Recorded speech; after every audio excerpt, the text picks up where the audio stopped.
सोने की फसल। एक गांव में रामलाल नाम का मेहनती किसान रहता था।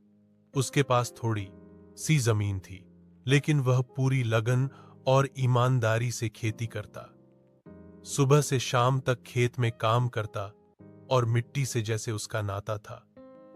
उसकी फसलें देखने लायक होती, हरी भरी और तंदुरुस्त। लेकिन पास ही के गांव में एक और किसान शंकर था, जो मेहनत से ज्यादा शॉर्टकट ढूंढता। उसे लगता था कि मेहनत करने से बेहतर है कोई जादू या चालाकी अपनाकर जल्दी अमीर बनना।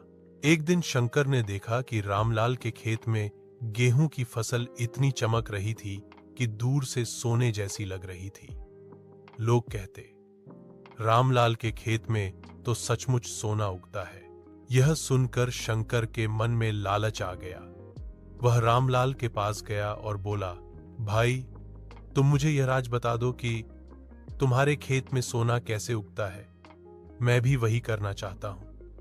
रामलाल मुस्कुराया और बोला, इसमें कोई राज नहीं है। मैं सिर्फ मेहनत करता हूं, सही समय पर बीज बोता हूं, खाद और पानी देता हूं और ईमानदारी से काम करता हूं। यही मेरी सोने की फसल है। लेकिन शंकर को उसकी बात पर यकीन नहीं हुआ।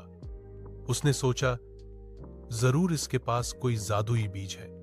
लालच में अंधा होकर उसने रामलाल के खेत से चोरी छुपे कुछ पौधे तोड़े और अपने खेत में लगा दिए।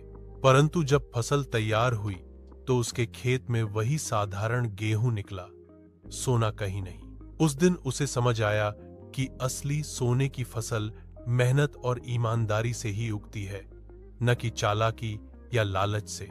यह कहानी हमें यह सिखाती है कि मेहनत, लगन और ईमानदारी से किया गया काम ही जीवन में असली सोने की फसल देता है। शॉर्टकट और लालच कभी स्थायी सफलता नहीं दिलाते।